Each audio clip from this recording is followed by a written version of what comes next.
2018 year model yung Certificate of Registration na to mga kaibigan. Hindi po tayo makakakuha ng plaka kapag po ganito yung ating year model sa mga caravan or minsan sa mga district office. Kasi po mga kaibigan, ito pong Certificate of Registration natin ay dapat po kung kukunin natin yung ating mga plaka ay doon tayo magpunta sa regional or sa mga dealer kasi nga po 2018 pataas hindi po yan nabibigyan doon sa mga caravan. So kaya sa mga nagme-message po sa akin, di ba marami nagtatanong kung kailan daw nila makukuha at saan nila makukuha yung kanilang plaka.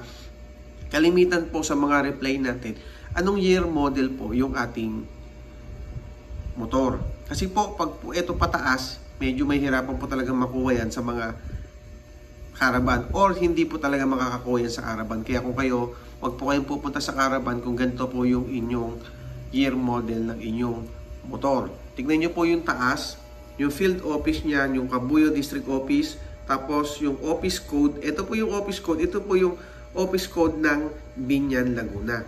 Okay, so magsimula po muna tayo sa pagkuha ng plaka. Kung kukuha kayo ng plaka, make sure na makipag-coordinate muna kayo sa inyong mga dealer. Kasi po, sila din na nakakaalam kung mayroon ng plaka or wala.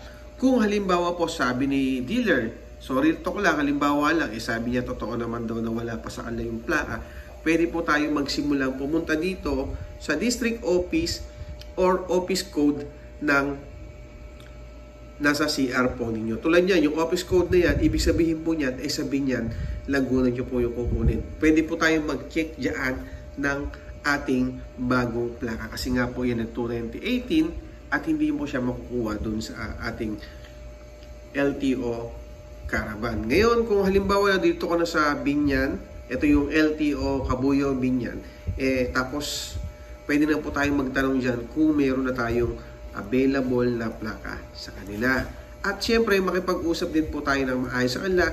Pwede nyo po itanong kung sakasakali lang naman, halimbawa, wala pa po doon sa kanila yung inyong plaka, pwede nyo po siyang i-coordinate or saan at paano ninyo makukuha ang inyong plaka. Kasi minsan, yung iba nakalagay dito sa office code na yan ay Lipa, Batangas. Or sabihin natin na 0401. Kapag po ganun kasi mga kaibigan, sa Lipa, Batangas ninyo, makukuha ang inyong mga plaka. Okay? So, ayan po mga kaibigan ng ating 2018 pataas. Kaya sa mga nagtatanong po ay kung kailan at saan nila makukuha yung mga plaka. Ang sagot lang po laging sinasabi ni LTO, nasa regional office po yan at sa dealer nyo po kukunin. Kasi po, meron po talaga tayong plaka. Tulad dito, ito mga kaibigan ay 2018. So, sa totoo, ito pong certificate na hawak-hawak natin, meron na po yung plaka.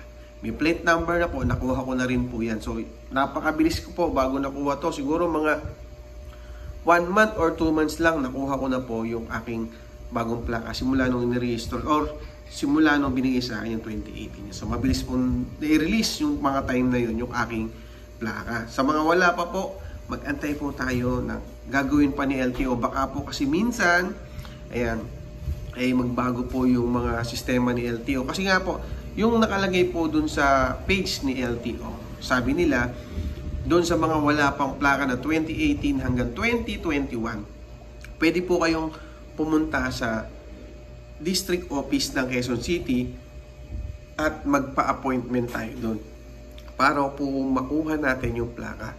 Sa isang araw po, meron po tayong by appointment na 500 na plates na ipamimigay po nila. Kaya kailangan po ninyo magpa-appointment doon by October kasi yung ngayong September ay punong-puno na po. Yung October ay meron pa pong slot para po doon sa appointment at para makuha nyo ang inyong mga plaka. Okay? So 2018 pataas mga kaibigan sa dealer o sa regional niya pupuntahan at yung mga 2013 pa naman mga kaibigan ito naman ay pwede nyo i-check sa LTO tracker. Kapag po walang lumalabas or plate or ang nakalagay lang po doon itong MV file doon sa LTO tracker, meron po yan sa mga caravan. Kapag po may plate number na lumabas, ibig sabihin po niyan ay ito po ay dapat nyo na ipa-deliver. Yan lang po mga kaibigan sa mga nagtatanong 2018. Yan, sana malinaw po sa lahat na hindi nyo po yan makukuha sa caravan. kayo po mismo ang mag-aasikaso or si dealer po ang mag-aasikaso ng inyong mga plaka. Okay? Yun lang. Maraming salamat. Thank you.